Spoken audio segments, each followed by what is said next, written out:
Afternoon, everyone. We're going to kick things off soon, so I'd like to have everybody Check. please We take are your about seats. to start our next session, please. If you're not part of the session, please exit the room. Awesome. Good afternoon, everybody. Thank you once again for joining us at the 2024 Sloan Sports Analytics Conference Competitive Advantage Talks, presented by Kager, also known as the Craft Analytics Group. I hope you all have had a great day so far at the conference. My name is Moody Sala, and I'm a first year at MIT Sloan. As a Detroit native, it is my pleasure to introduce our presentation, Enhancing the NFL Fan Experience Through Real-Time Analytics, presented by Trace3. Please join me in welcoming our speaker, Ashton Mullenix of the Detroit Lions.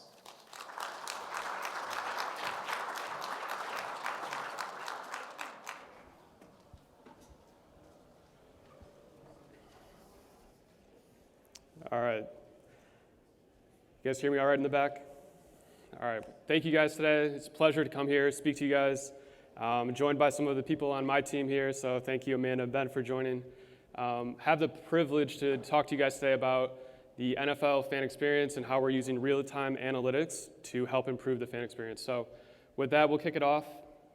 Kind of to tell you where we're at today, I want to start first by going back to where we've been.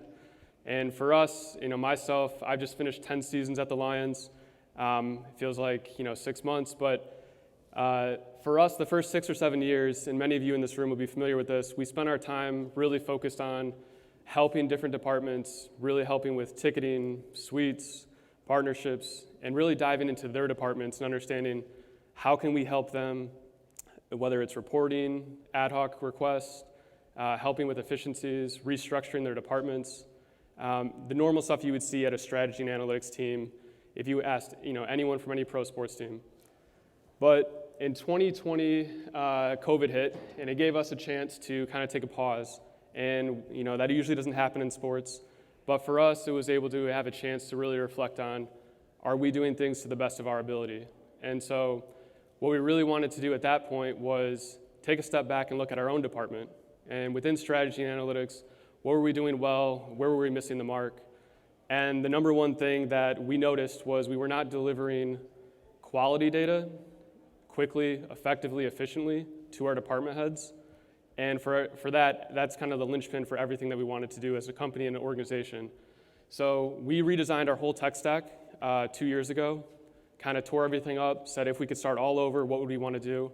That leads us to kind of today is, although we were cutting across every different business unit internally, we really weren't driving the value that we really wanted to see out of kind of the work that we were doing, the investment we were making. We weren't having the impact that we thought we could make. So it leads us to our next spot here is kind of what were those problems? And I alluded to it a little bit, but the first problem that we had was that we had a lot of siloed data. So we had data, in our marketing teams, our ticketing teams, social, digital. We were only getting fragments of what we wanted to get. So we wanted to pull everything together all in one spot. Also, as many of you guys know, data is only good as how quick as you can get it. And for us, personally, we were not having any kind of action on some stuff that we were getting days, weeks, months later from when it actually happened. So for us, another thing that was very important was computing power, making sure that we were getting stuff as quick as possible. And then finally, the last one is to have more control over what we wanted to do. We used a lot of vendors, a lot of sports teams outsource to third parties. For us to be able to bring that in-house, add more resources, and really control the environment so that we were not relying on someone else and being in a lower pecking order than other teams or other people they were working with. How could we take that in-house and really manage that environment so we can deliver that out to departments? So the last part here, it's probably pretty small that you can't really see it, but the main thing here on this right-hand side is how does that happen? And I'll cover that in the rest of the presentation.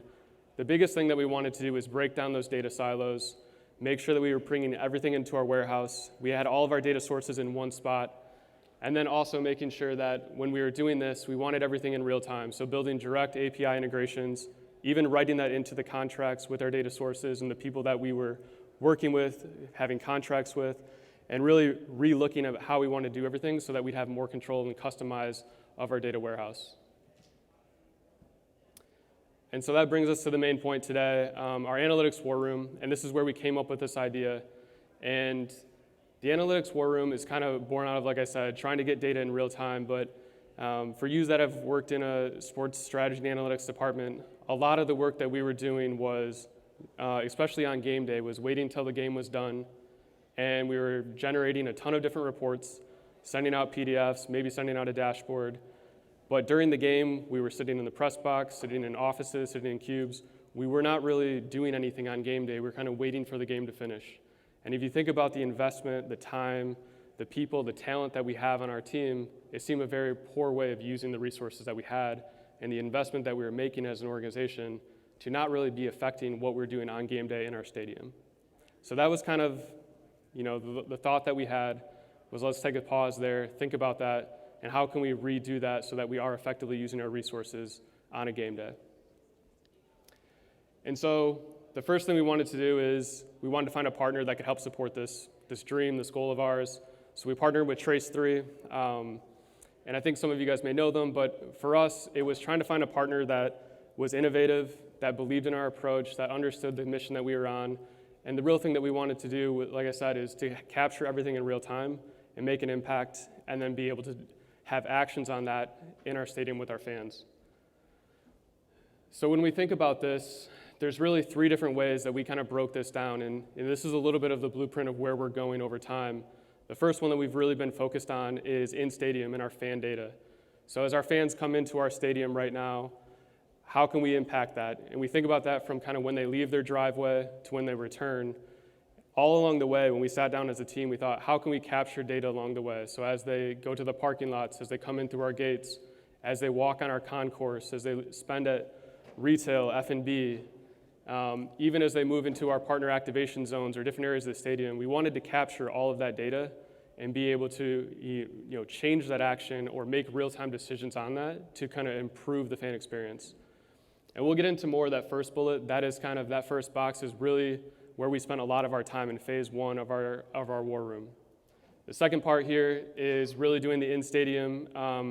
Fans want more football content, so are we able to provide interactive displays, more next-gen stats, provide a lot of information back to them that they want, whether it's through game presentation on the scoreboard, through their mobile device, if it's fantasy, whatever it may be. Can we layer that into this war room, and as people are coming into our stadium, be able to deliver them content that they actually want? And then the last one is kind of out of the box for us, but outside of Ford Field, so even that people that cannot attend our game, can we also influence some of them, that people that are watching our game on TV, can we drive them to our partners? Every partner meeting that I'm in, a lot of partners want us to be able to come back and say, we drove X, Y, and Z to your retail stores, to your QSRs. So how do we really take people that are at home and get them engaged with our brand, whether it's watching the game or whether it's going to a partner of ours after the game? So the best way to probably illustrate this, and this is a sizzle reel from a couple years ago, is to give you guys an idea of what the room looks like. And so I'm going to run this, and as you guys see kind of this video highlight play of the room itself, notice that there's several different workstations in the room. There's a lot of different dashboards. But this was about 1.5 years ago when we launched our war room.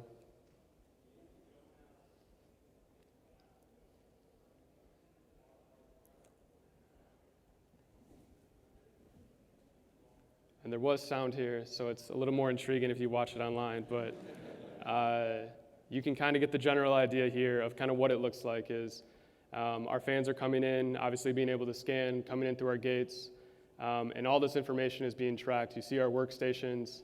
Our team is sitting in this on game day, working in real time and being able to take all this data in and then execute on that.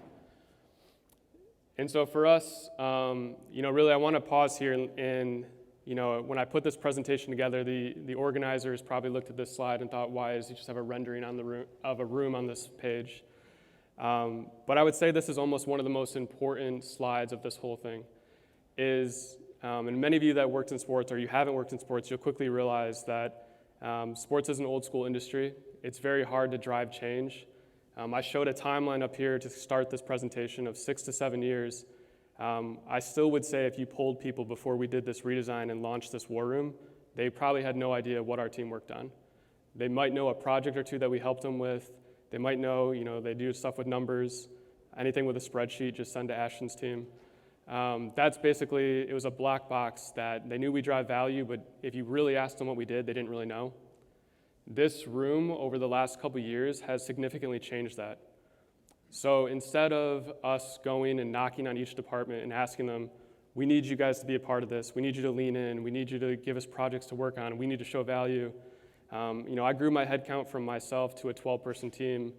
You guys know headcount is very hard to come by. It starts to cause resentment if you're not able to show the value back to the organization of why your team is growing versus other teams internally.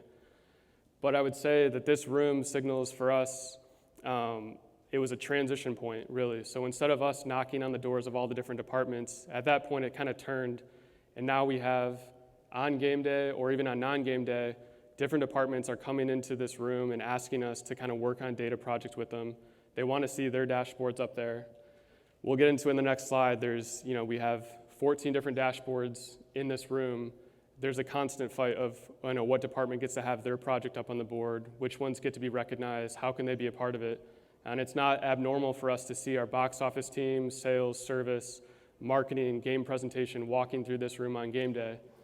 And the biggest reason that I say that is because they are coming to us now with projects. And it's changing the organization and the culture that we have at the Lions is now people are thinking about data and analytics, and they didn't know that they had access to this information. Now they can use it in their projects. Now they can look sophisticated when they go and make a pitch internally. But they have a partnership and they have a team internally of our strategy and analytics team that can really help them. So as surprising as it is, the physical space and having a tangible location within our stadium was one of the best outcomes of this whole project itself. So I wanted just to pause on that point because as you guys think about spaces in your own stadiums and your own arenas, you're taking this from kind of an email or a spreadsheet and you're really putting it in front of people and showcasing kind of what data and analytics can do to an organization. So on the screen here is just a sampling of some of those dashboards that departments compete over. You can see that there's some things that we're able to affect in real time. And so, on the next slide, we'll highlight kind of our gate entry, ingress, egress. But there's also, for us, there's adjustments that happen between games as well, or between seasons. And for us, just to be able to have data up on the board and have the dashboard and have a team of 12 people and other departments stop in and talk through that, all the data that is in this room is in real time. And so for us to be able to have those conversations and make those adjustments is something that has completely changed our business for the better. And so this slide right here, just to give you some use case examples, and we'll walk through exactly what these are. Talk about this is one of the adjustments that we make during the game. For us, this is, and we've custom made all these dashboards. We probably have about 15 to 16 total dashboards that we've helped create and iterate off of. But this one is focused in on gates and our ingress, egress. And I know you guys probably can't read everything up here, but the top portion of that is every 10-minute increment you can see from left to right of each gate that we have and the number of failed scans that we have, percentage of our overall scans. And for us, the reason that that's important to us is from an ownership level, we want people to come into our gates early.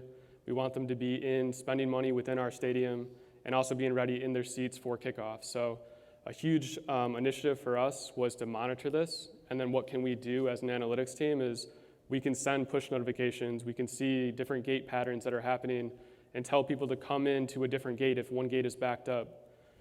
For us, we have 50% of our fans come in through one gate. As you can imagine, if that gate is backed up, it significantly impacts the rest of our stadium and the game presentation and the people cheering on the fans right at kickoff. So for us to be able to have the ability to watch this, the bottom part you can see we are trending our games compared to past games as well. So if we're over-indexed, under-indexed, we can quickly make an adjustment and a moment's notice, send out a push notification and change people's actions coming into our gates. This next one here, I just want to talk about is our Lions Perks card. I'm sure many of you guys have a card that you have a loyalty card for your team in our team app. For us, it's called our Lions Perks card, and you can load digital currency, our Lions loot, onto that prior to the game. You can scan it at our retail POS and FOB POS. And what it will do is it will turn around and we've developed a 1 to 5, almost Uber-like survey that you can record your customer satisfaction of that experience. And so we're getting this data in real time back to us in our war room, monitoring this, and we can see exactly where problems are happening throughout our stadium on the concourse. The right-hand side here is each location of our stadium for our concession stands, and we can see, is that just a problem of a moment in time, or is that something that is lasting the entire game, having customer service issues? So we can sit down with our head of F&B throughout the next week prior to the next game and say, this has been something that has been a consistent issue throughout the game, or hey, did you know about this issue that happened early on in the first quarter? We can talk through kind of what those use cases are and be able to show back to them the fan satisfaction throughout the game at each individual concession stand. The other part right in the middle that is up there on the screen is also, as we get these surveys back in real time for us, is we're able to communicate that out and send a push notification to our head of F&B and let them know there's an error or there's something going on or there's a problem happening at this certain location in the stadium. And we didn't know this until we developed this, but when you asked her what her game day looked like, she would walk around our stadium consistently until she found a problem.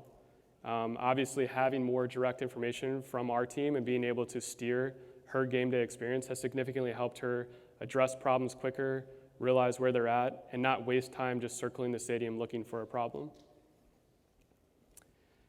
And so this is just another sampling of some of the dashboards I wanted to put up here. Obviously hard to see, but happy to talk about them afterwards. One other one that I want to highlight is very similar to our sales and service team.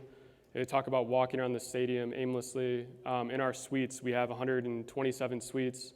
Our service team really wants to make sure they're delivering great customer service. So they want to know when someone comes into the building, when they get to their suite. Now they can swing through the war room, check this out. We've also made a mobile application that people can look at. So our service team knows exactly when someone is getting into suite 506, and they can deliver that experience to them and say, I need to go to this suite at this time so that I can greet them.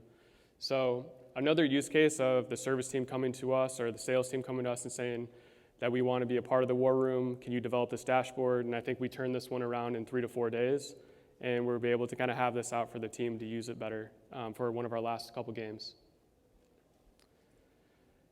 And then the last use case example that I wanted to cover was crowd management. I think that we talked a little bit, hopefully you guys can see this, the dots are moving up on the screen. For us, we talked about kind of when someone leaves their driveway to when they get home, capturing data along the way. We feel like we've done a really good job of getting the gates. This is our step in taking control of the concourse and the data that is happening. And right here you can see this is a section of our stadium, and these are actually people walking around our concourse, and we're able to track kind of where they're coming from, where they're going to over time, and be able to tally how many people are in different quadrants of our stadium or sections of our stadium.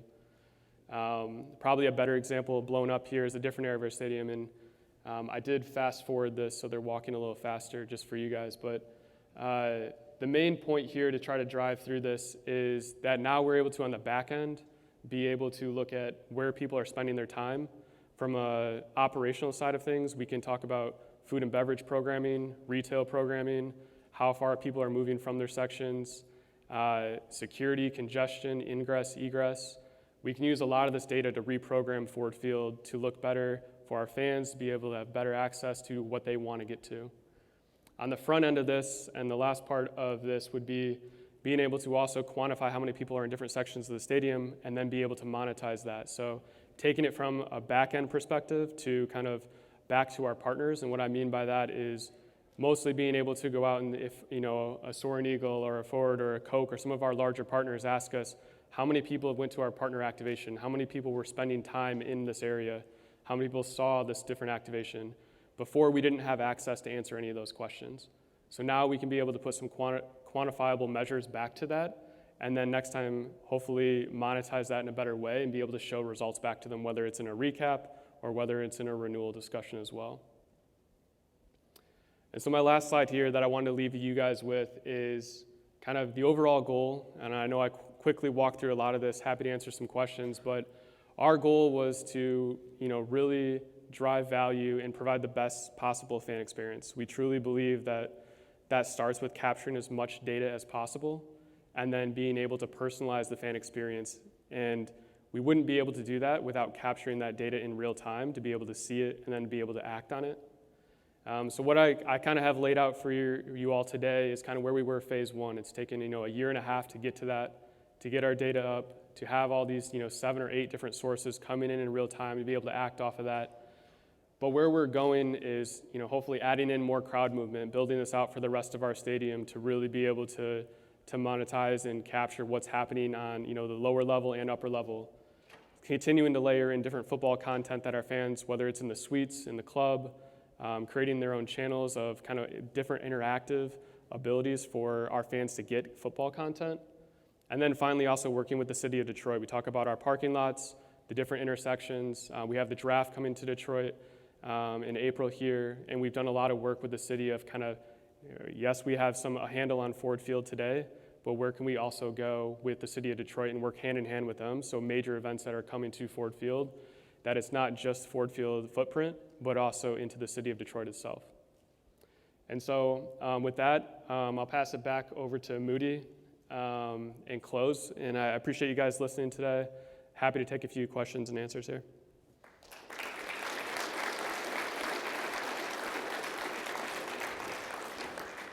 Awesome. With that, we can move to some Q&A. So if there are any questions? I'll go next after. Hey, Ashton, thanks for coming. Yeah.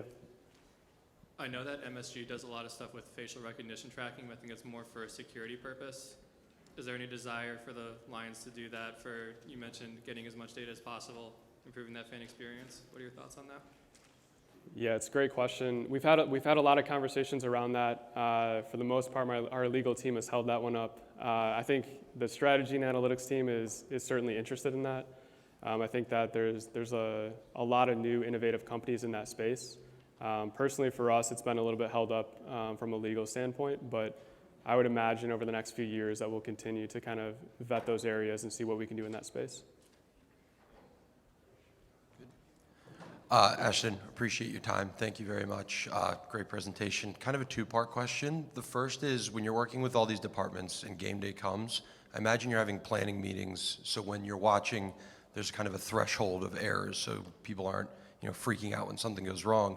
Are those constantly ongoing, or is it kind of a day of, you set an expectation of like, okay, if we see this, we'll act, and then the second part is, when the error happens, is it constant monitoring, or is it, you're able to send someone, fix it, and then you can see it in real time on the dashboards?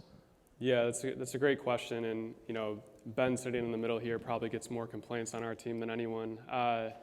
We deliver a lot of dashboards, and there's certainly trial and error, and I think probably every dashboard up here has had numerous revisions for us. I would say that it's a case-by-case basis.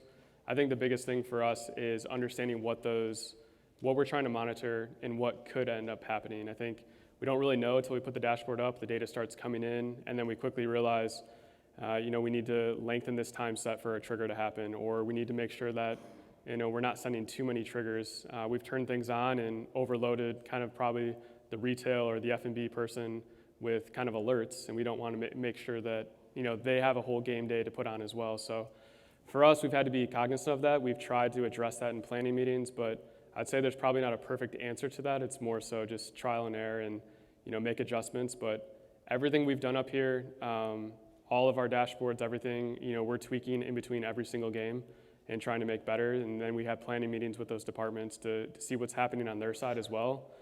And a lot of the things to finish the answer to that is, a lot of things that we thought were important were not as important to departments as well. So it's been a learning curve for us too, as we roll this out, to kind of understand what truly matters to those departments and what do they want to track versus what do we think as an analytics team.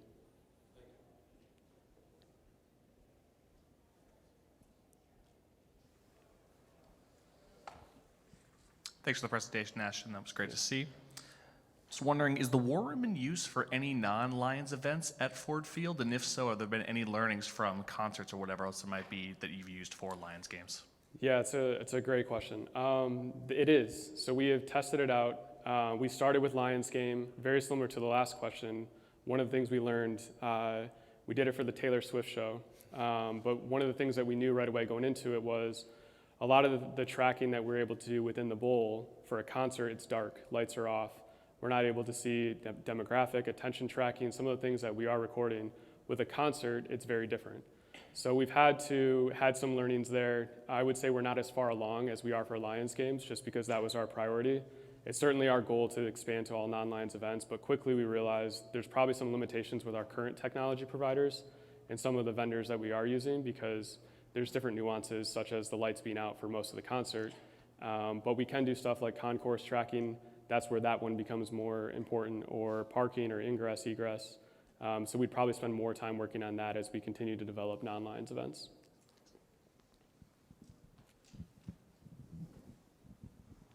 Hey, Ashton. You mentioned when you were kind of spinning up this war room, you switched to a new tech stack 2 years ago. I'm just wondering kind of what's the new tech stack, and what's the split, the relationship with Trace3, how much of that is managed by them versus your internal team, and kind of what that relationship looks like today? Yeah, it's a great question too. For us, we sit on AWS and Snowflake at this point. We also switched CRMs. Now we're on Salesforce. So in Ticketmaster is our main ticketing company. We also work with Lava as well as the main company for the last 5 or 6 years. They kind of stayed through that transition. But the biggest thing for us was anything that we put into the war room, we wanted in real time and wanted to actually make sure that we were taking actions on it. I really didn't want it to be a room of just dashboards. I wanted to make sure that we had workstations planted in there so that our team was actually taking actions on game day. So that was very important to me. And I think the second part of your answer is, Trace3 was very, important throughout the whole process, but especially transitioning. We leaned on them a lot for our migration from, our old platform to our new approach, but also just the mindset that we had. I think as a partner for them to kind of partner with us, they saw the vision, they saw where we wanted to go and the innovation, and not everything's been perfect. We've had to make some tweaks along the way, but right now, their big help for us was migrating to the new platform, and then we use them kind of on a consulting basis and work with them on new ideas. As new data sources come up, we bounce ideas off of them, talk through things. But early on, the big part of the project that they helped with was migrating from kind of that old approach to the new tech stack. Thank you, everyone. We've concluded the event, and feel free to enjoy the rest of the conference.